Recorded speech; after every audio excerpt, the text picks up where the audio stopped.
oyo avandeli na kati ya nzungu wana eza makila ya banani. Le Seigneur commençant à me parler me disant que makila oyo ozomona ezokotoka pe ezokokule pembeni ya nzungu eza makila ya plusieurs saints basantu ebele oyo ye aegorja aboma et azoko assujettir bango bientôt là ayebisinga lobi ekozala fermeture ya ba église pe ekozala na loi moko ekobima ekotelema makasi. Ça va secouer beaucoup des églises. Le mission du monde des ténèbres c'est quoi? Les missions ya mokili ya molili eza juste que ba empêcher les enfants de Dieu, merci, de ne pas avoir l'accès ya kopusana na présence ya ndambe o asala likolo na se. Bien aimé yo ozolandanga na mosika to na pembeni.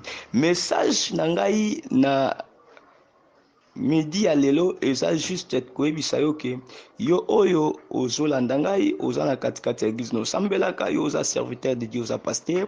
Bien aimé, tenez-vous prêts, c'est parce que il y a des serviteurs imprudents ya nzungu oyo ezotoka makila et puis tala na se ya bangomba misato oyo soki okomona nini. Bien aimé dans le Seigneur, vous qui me suivez de partout au bozolanda ngai tango natali mwana mwasi wana namonaki ye azalaki na nzoto ya bomoto pe mokila na ye makolo na ye partie inférieure na ye ezalaki lokola ya nyoka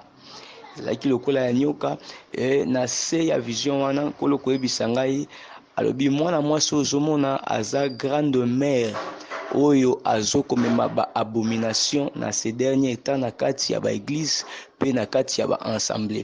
Et tant natali na se je vis beaucoup de personnes na se ngomba bato ebele bamesu bazalaki trop lointaine bamesu bazalaki trop proche ya ngomba oyo et namoni makila wana kouta na ngomba wana kotanga kokule likolo ya bangomba mibale oyo ezalaki na bana basi misusu na gauche pe na droite na ye pe kokule ti na se esika bato bazalaki.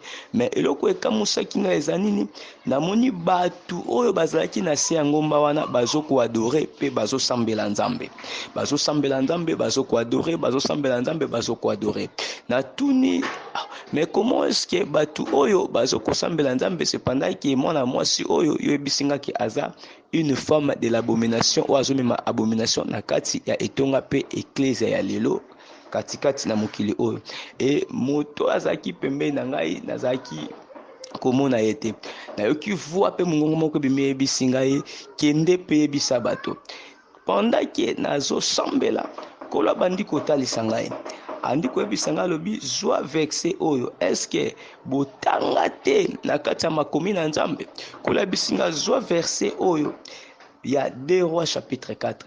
Et pendant que na fungola ki 2 Rois chapitre 4, na bandi kotanga 2 Rois chapitre 4, ton na komi na le verset 38, na tangi na sisi na lali muke, na mabandi obisanga à partir du verset 38, c'est là où il y a le message. C'est là où il y a le message où il faut transmettre liboso ya peuple pe ya bana nzambe. Bino obozo kanga boza na Océanie, boza na Afrique, na Asie, na Amérique, peuple de Dieu. Nzambe na lola atindi ngai koyebisa bino boye. Tango o toza na yango bien-aimé de Dieu ekomi mabe. Nous savons pas l'air, toyebi tango te, toyebi pe mokolo te o nkolo akozonga.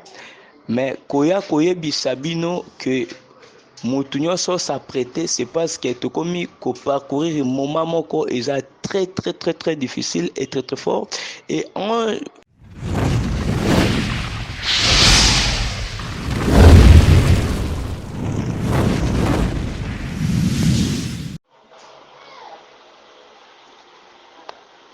Shalom, peuple de Dieu, vous qui me suivez de partout, Nzambe Nalola Apambola Bino, c'est bien là votre humble serviteur, le prophète béni, que vous entendez au Bozoka Namoma Oyo, bien-aimé de Dieu, Nzamba Apambola Yo, Namosika Tona Pembe Nozoka Ngai, nalingi na partager message moko na bino na zui pendant que nazalaki kolala nzambe nalola kotalisa ngai pe kolobela ngai concernant ya makambo ebele parmi ba makambo nzambe abande kolobela ngai nazalaki na se ya pongi et nazokomona vision moko et na vision oyo Nkolo azalaki kotalisa ngai komona bangomba misato ya milai, pe na bangomba oyo misato ya milai ezalaki boye na bana basi misato bavandaki, mais parmi bangomba oyo misato ezalaki na ngomba moko ezalaki na katikati. Ngomba oyo ezalaki ngomba moko ezalaki molai makasi, e kotala likolo na yango abandaki komona pendant les songes oyo nzambe abandaki kopesanga vision. Nazomona mwana mwasi moko, mwana mwasi oyo avandaki likolo ya ngomba wana, mais esika avandaki kotala komona avandaki likolo ya nzungu moko, avandi likolo ya nzungu, nzungu yango ezotoka na makila, e makila ezobima me ye avandelaki mofinuku na yango. Ntango makila ezobima ole vapeur na makila ebima me ebandaki kokule pembeni ya nzungu. E boye na thorax na ye to pe na tolo namoni bakomi bamakambo na tolo na ye, na tolo na ye bakomi bamakambo, e makambo bakomaki j'avais vu aussi namoni drapeau ya un pays parmi bamakambo bakomaki na tolo na ye.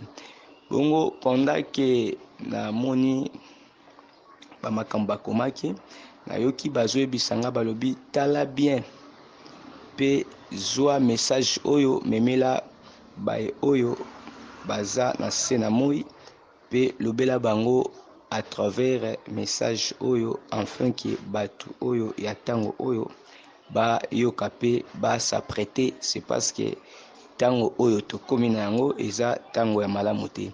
Pendant les songes ya vision nazali komona nzambe azolakisanga bakomi makambo na tolo na ye pe avandeli likolo ya nzungu, e bangomba mibale oyo etikalaki ezalaki na gauche na droite na ye. Namoni pe bana basi bavandi, mais oyo ezalaki etona mwasi oyo avandaki na ngomba oyo ezalaki koleka molai ezalaki na katikati. Mwasi oyo azalaki différent makasi na basi oyo bavandaki pembe na ye. Basi oyo bavandaki na ngomba ezalaki na gauche na droite na ye, moko azalaki na nzoto ya bomoto mais makolo na ye ezalaki lokola ya nyama, moko azalaki na elongi ya mutu mais maboko na ye ezalaki lokola mapapu ya aigle. E boye namoni na tolo na ye pe bazwi drapeau ya pays moko makomi pe batie bamakomi ebele wana ke na bandai kokoka même pas kotanga. E pendant que na zoko sambela na se ya prière nkolo abandi kolobela ngai na se ya losambo. Nzambe azoyebisanga lobi tala mwana mwasi oyo avandi likolo ya ngomba oyo eza ya molai katikati ya nzungu oyo ezotoka makila. Et puis tala na se ya bangomba misato oyo soki okomona nini. Bien-aimés dans le Seigneur, vous qui me suivez de partout au bozolanda ngai, tango natali mwana mwasi wana namonaki ye azalaki na nzoto ya bomoto pe mokila na ye makolo na ye partie inférieure na ye ezalaki lokola ya nyoka, e na se ya vision wana nkolo koyebisa ngai alobi mwana mwasi ozomona aza grande mère oyo azokomema ba abomination na ces derniers temps na kati ya ba église pe na kati ya ba ensemble. Et tant on atali na se, je vis beaucoup de personnes na se ngomba bato ebele bamesu bazalaki trop lointaine, bamesu bazalaki trop proche ya ngomba oyo, e namoni makila wana kouta na ngomba wana kotanga kokule likolo ya bangomba mibale oyo ezalaki na bana basi misusu na gauche pe na droite na ye pe kokule ti na se esika bato bazalaki. Mais eloko ekamusaki nga eza nini, namoni bato oyo bazalaki na se ya ngomba wana bazoko adore pe bazosambela nzambe, bazoko adore.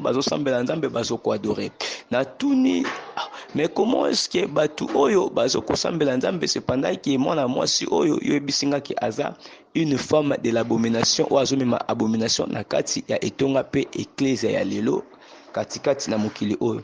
E moto azaki pembeni na ngai nazaki komona ye te, nayoki voix pe mongongo moko ebimi yebisi ngai kende pe yebisa bato. Pendant que nazosambela nkolo abandi kotalisa ngai andi koyebisa ngai alobi zwa verset oyo eske botanga te na kati ya makomi na nzambe. Nkolo ayebisi ngai zwa verset oyo il y a 2 Rois chapitre 4. Et pendant que na fungola ki 2 Rois chapitre 4, na bandi kotanga 2 Rois chapitre 4, on a commis dans le verset 38, na tangi na sisi na lali muke, na mabandi bisanga à partir du verset 38, c'est là où il y a le message. C'est là où il y a le message où il faut transmettre liboso ya peuple pe ya bana nzambe. Bino obozo kanga boza na Océanie, boza na Afrique, na Asie, na Amérique, peuple de Dieu. Nzambe na lola atindi ngai koyebisa bino boye. Tango o toza na yango bien-aimé de Dieu ekomi mabe. Nous savons pas l'air, toyebi tango te, toyebi pe mokolo te o nkolo akozonga. Mais koya koyebisa bino que mutu nyonso s'apprêter, c'est parce que tokomi ko parcourir moment moko eza très difficile et très fort. Et ange na nzambe oyo abande koyebisanga pendant la vision azo bananga lobi, il y aura un moment qui va venir na se ya moi oyo mwasi oyo ako s'imposer et ako bimisa mobeko moko katikati na bato. Mobeko oyo ekozala mobeko nini? Mobeko ekozala toutes les églises qui seront hors ya ba règlement topé oyo ekozala se soumettre na makambo oyo ako ordonner te na se na moi awa. Église wana ekozala condamné, église wana ekozala détruit, ba croyants église wana bakozala mal vie. Et pendant que na banda ekotanga 2 Rois chapitre 4 le verset 28, nzamba bandi koyebisa ngai abisinga lobi yebisa libota na ngai que la mort est dans les pots. Kufa ekoti déjà na kati ya nzungu ya bilei. Na banda ekoluka na yeba comment est-ce que kufa ekoti na kati ya nzungu ya bilei. Nzamba azoyebisa ngai lobi est-ce que ozomona te comment est-ce que mwasi oyo avandi likolo ya nzungu pe makile ezotanga. Alobi tala na se malamu bato nyonso ozomona oyo bazo ko adorer baza ba croyant pe baza bato basambelaka balukaka pe elongi na nzambe. Mais croyant ke bazo luka elongi na nzambe kokanisa ke bazo sambela, or bazo sambela te ko prier bazo prier wana bazo ko adorer nde mwasi oyo avandi likolo ya nzungu oyo. Bien-aimé de Dieu, c'était vraiment très effrayant. Na koka écouter ata ko supporter makamna monaki, et il y a de certaines choses que je ne peux même pas dire na niveau ya média, mais nzambe na lola pambola yo solanda ngai. Nzamba bandi ko parler sur abandi ko lobela ngai sur 2 Rois chapitre 4. Alobi yebisa bango que la mort est dans les pots. Parmi mes serviteurs, merci. Ndamba alobi bien, alobi te que parmi les serviteurs du diable, Dieu a sélectionné tous les serviteurs parce que les serviteurs, ce sont ses serviteurs. Abisingabi, parmi mes serviteurs, il y a des serviteurs oyo bazo kende déjà ko adorer la femme oyo pe bazo sa la partie alliance ya makila na ye. Na tuni nzambe comment est-ce que parmi les serviteurs ezana bato oyo bazo kende ko adorer la femme oyo pe bazo ko sa la alliance na ye. Nzamba bandi ko yebisa ngai. Alobi tanga bien verset oyo. Bible zoloba na 2 Rois balobi, cet serviteur allait prendre des vignes sauvages. Nzamba tuninga mutuna. Abisinga lobi vigne ezalaka na couleur nini? J'ai répondu que la fruit de vigne tango basalaka vigne ezalaka na couleur rouge. Alobi voilà. Donc le vigne sauvage ça symbolise le sang. Or Yesu akufaki na ekulusu po makila na epesa bomoy. Mais cependant que ba serviteur ebele et si babandi ko adorer la bête et bazo ko lécher to ko mela makila oyo mwana mwasi o avandeli na kati ya nzungu oyo. Na bandi ko tuna nzambe question makila oyo avandeli na kati ya nzungu wana eza makila ya banani. Le Seigneur commençant à me parler me disant que makila oyo zomona ezoko toka pe ezoko kule pembeni ya nzungu eza makila ya plusieurs saints ba santu ebele oyo ye aigorja aboma et azoko assujettir bango bientôt là abisinga lobi ekozala fermeture ya ba église pe ekozala na loi moko ekobima ekotelema makasi, ça va secouer beaucoup des églises. Le mission des mondes des ténèbres c'est quoi? Les missions ya mokili ya molili eza juste que ba empêcher les enfants de Dieu, merci, de ne pas avoir l'accès ya kopusana na présence ya ndambe o asala likolo na se. Bien aimé yo zolandanga na mosika to na pembeni. Message na ngai na midi ya lelo eza juste koyebisa yo ke yo oyo ozolanda ngai oza na katikati ya église na osambelaka, yo oza serviteur de Dieu, oza pasteur. Bien aimé, tenez-vous prêts, c'est parce que il y a des serviteurs imprudents oyo babandi kokota na kati ya zamba kozwa oyo babengaka na lopoto bavine sauvage, babandi koya kotia yango na kati ya potage. E nzambe abisinga alobi tuna mokili mobimba pe batu mobimba oyo bakoyoka message oyo, tuna bango pe bisa bango, où sont-ils, wapi basali, où sont-ils les serviteurs prudents, wapi basali oyo baza penza kosinzila to pe baza koeveye pour que baganga liboso na nga nzambe pe bapesa bilei na libota na nga na tango oyo esengeli. Bien aimé, Bible ezoloba rachetons le temps, c'est parce que les jours sont mauvais.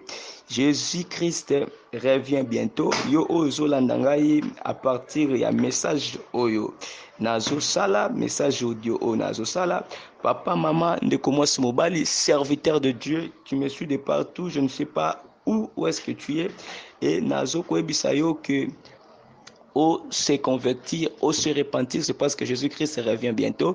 Makambu oyo tozomona to oyo tozotanga na makomi na nzambe eza makambu oyo après un moment donné et que se réaliser, et nous allons vivre ces derniers temps. Nzamba bisengai, il ne se passera pas 15 ans, il ne se passera pas 15 ans sous ce ciel.